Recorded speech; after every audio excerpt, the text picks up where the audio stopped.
What's going on, guys? It's GBP baby. Welcome back to another video, another weekly review. I hope everybody's doing well.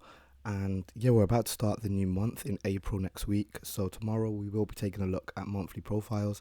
But just off the bat, I did take a quick look at them, and it does turn out that price delivered according to the weekly profile, in that March closed lower, and then April is also expected to close lower as well. But we'll take a deeper look at that tomorrow, as we'll be starting April on the Tuesday, I believe. But yeah, really nice week last week. Hopefully you tuned in. And moving into the new week, I am expecting a continuation into this discount PDRA fair value gap from the monthly. I'm still expecting price to continue to push down towards that. But yeah, let's drop down to the weekly. And you'll see that we're in a little bit of a consolidation currently. The past 1, 2, 3 weeks, we haven't had any crazy expansions. We've been quite nice in general in terms of delivery. And there's a few things I want to bring our attention to. So there is a breaker right here, which is the low, because we have a high, a low, a high, high, then we have clear displacement. So there's potential for price to want to rally up there. However, I was looking at the current trading range, and we'll look at it when we drop to the low time frame. And I recognize that we're failing to trade above the 25% level. So we're finding weakness below the 25% level, meaning that it'll probably fail to reach all the way back up to the breaker. However, there is an inversion fair value gap right here, which seems to be playing quite a nice role in terms of keeping price lower, as in, using, you can see we traded into it here. So it's using that as a means to continue into the discount. So I'm going to mark out a few things. This is obviously a significant inversion fair value gap, as it's on the weekly. And I'm not in my usual spot right now. I'm actually at my mom's, but hopefully you can hear me and everything okay.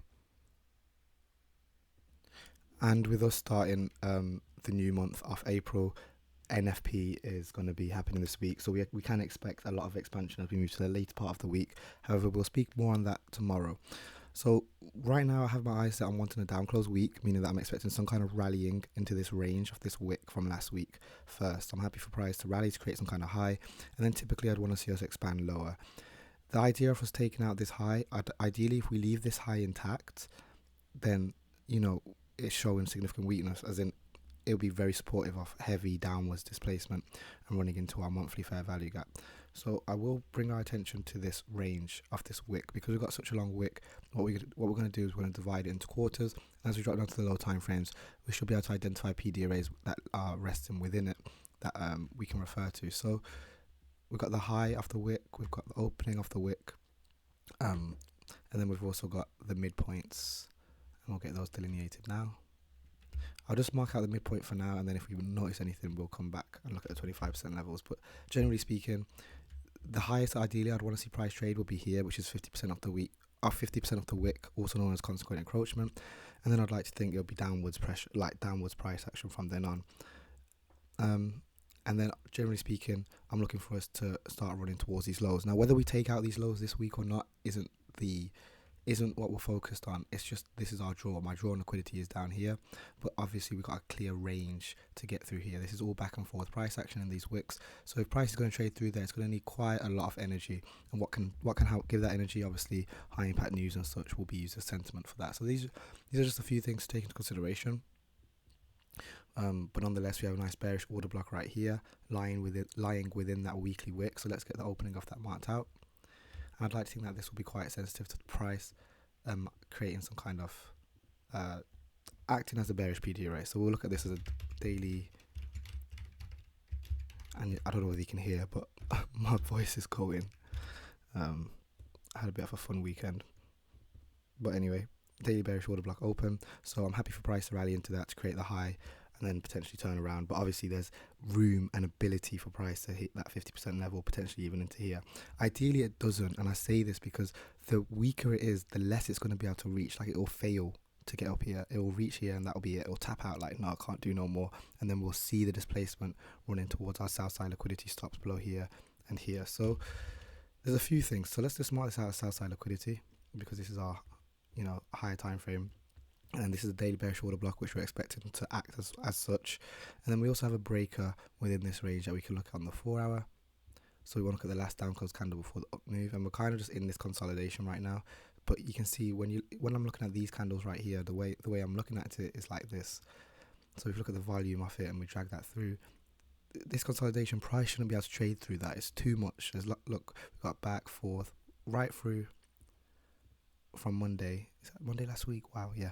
Right through from Monday last week, we've traded in this range multiple times, and you can see our price is using it as a barometer, constantly leaving it. We ran stops above here, and then we displaced very last minute on the Friday. So if we are to retrace back into there, I'd like to think that it would struggle to get through it, and if it is going to get through it, it'll do it aggressively, and it will run straight up into it'll run straight up into the premiums if it's going to do that. But just looking at the way we displaced last minute on Friday, this bearish order block should be able to hold its own, and I'd like to think we can start working our way towards our initial sell side target. And then there's obviously some more imbalances on the way down there, such as right here to trade to. So there's clear discount PDRAs to trade to, but obviously we'll have more information after Monday. I tend not to trade Mondays, generally speaking, so I usually just let it do its thing. But overall, I'd like to think that this will act as resistance. And one thing to note as well is that we might start trading lower, and then price retraces into that daily bearish order block, and then later we continue lower. So we need to be open to that. I'm not expecting price to open and rally straight into that order block. It won't do it like that, because that's just too easy. And we're already heavily bearish, and we might just open on Monday, roll straight over. And like I said, we've got some discount PDRAs and imbalances that price may want to feed off anyway. So there's reason for us to want to keep pushing on lower. But overall, in terms of defense, and when I say defense, like levels which I don't want to see get violated, and if it does, it means on the other side, obviously. But it's honestly, I'm looking at this consolidation like it shouldn't be able to trade past that. So really, truly, I don't want to make things too complicated. I'm going to get rid of a few things on the charts.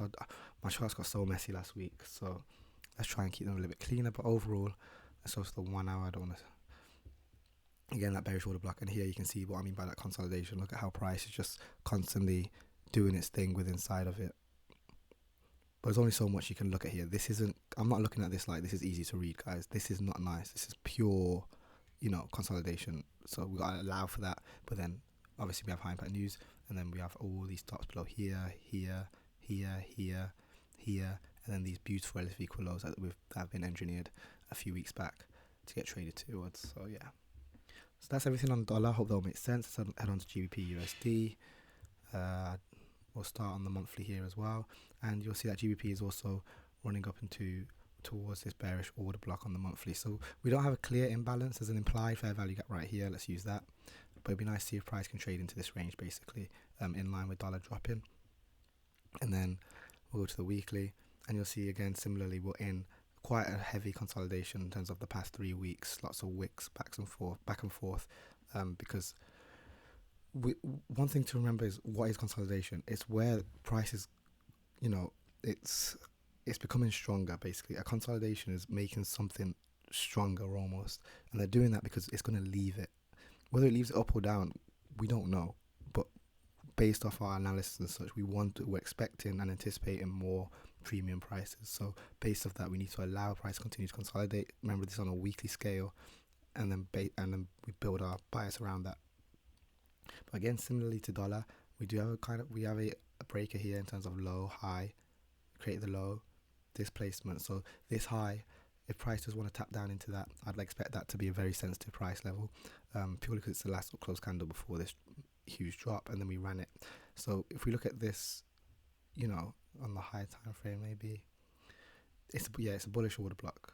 So if price is going to come down here, I'd expect price to find support at that point. But one thing to note is that this is quite heavily in a discount compared to where we're anticipating dollar to be able to rally to in terms of this wick. So again, Monday's going to make things a lot clearer, I think. But with NFP this week, I'm expecting loads of manipulation anyway. And then we can also look at things like this inversion fair value gap. If we drag this right through, that also lines up with that. So even though we've got this as 1.1 PDRA to refer to, but we've also got an inversion fair value gap in that if price wants to drop down into here, this is a weekly inversion fair value gap, so we'd expect price to turn inside it at the 50% level anyway, if that makes sense. So yeah, I'm not going to make the charts too messy, but this price level, I believe it will be quite sensitive, and then ideally I'd want to see a reversal off the back of it. But again, we'll have to see after Monday. We have some relative equal lows below here, fair value gap, very classic, and again, this is a breaker high from the higher time frame, so I'm expecting that to act as one. And then we have an inversion gap even right here as well.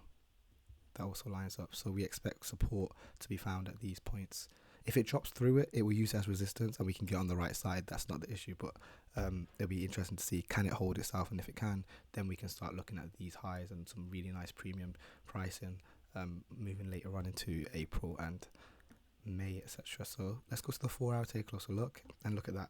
You think if anyone's looking at this like, yes, this is a good thing to be trading, you guys are insane. Look at that. Pure consolidation. I'm not here for it, to be honest. When we have consolidations, we expect price to run one side and then stretch the other. It's classic like ICT teachings in that, where is it? We expect consolidation, we expect to run on stops, and then we expect the move. So we need to allow for that, but again, Monday will make a lot more sense. And then if it does drop down into this range, I'll be looking very closely at these order blocks to see if they can hold price, and then we get, send it higher. And also time. If there's high impact news around the time that we're trading around here, that will also be supportive that we may want to pull back and run stops above these highs. Assume that dollar behaves itself, because as I said, there is potential for dollar to want to reach all the way up here into the breaker. But yeah, so that's how I'm looking at pound right now. I'm definitely staying out. I don't think I'm going to be trading until Tuesday or Wednesday, and then non-farm payrolls I don't tend to trade unless I'm confident, but overall I'm going to be waiting just because of the conditions we're in. Euro, we'll finish up here. Euro, we know, is looking a lot more. Euro has a better relationship with dollar basically in its inverseness. Similarly, we have a long wick here, so we can look at that like we're looking at dollar, but we may want to run the stops below there, but we'll split it up nonetheless, take a closer look. And then we have these highs on Euro, relative highs, all above here to get free to use as premium targets. But let's go to the daily, and you'll see there's a beautiful bullish order block right here on the daily, which I really like the look of, and I'll be studying very closely to see if price actually respects it, because if this bullish order block acts as a bullish order block, we should be able to get on some nice moves on Euro this week. So let's just move this to the center. Make sure to join the Discord, by the way, guys. I know some people have got like funded recently and such using my teachings, and they're studying and etc. So there's a lot of value in the Discord servers. Shout out to that. But anyway, yeah, I'm happy for price to drop down into here. I'll be looking very closely to see how we act. But overall, we'll be anticipating that premium to be traded to. Assuming again dollar wants to behave, but Monday, like I said, I'm gonna let it trade. And again, look at the consolidation. If we drag this range through. When I'm drawing these boxes, guys, I'm showing you what I'm looking at. So I'm not using them as PD arrays, but this is what I'm looking at. I'm looking at the way we traded back, forth, ran below here, back, forth, and then we've left it again. And now it looks like we're heading down towards it again, but, price just opened. My point is, there's a clear this is a clear point of consolidation. So ideally, I'd anticipate them to be accumulating at this point because we're bullish on the higher time frames. Nice fair value gap up here to be traded to, so reason again for premium pricing. And then we've also ran stops last week as we anticipated. Hopefully you watched last week's videos. We were very accurate, like as in my accuracy hasn't been that strong in a while, so I really enjoyed last week. But overall, looking at the way we ran these stops, it'll probably want to stay around here a little bit longer, but I'm looking for that NFP in that later part of the week to help push price. But yeah, I hope that all makes sense, guys.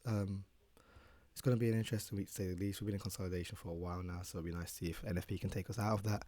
And yeah, it's just a matter of patience. So like I said, I'm going to wait till Monday trades, and then we'll dive deeper into things, start looking at the monthly profiles and see what we can get up to. But that's going to be everything for this video. Don't forget to drop a like, drop a comment, smash subscribe, join the mailing list, join me over on Discord, turn on post notifications, excuse my voice, and yeah, I'll catch you guys in the next one. Peace.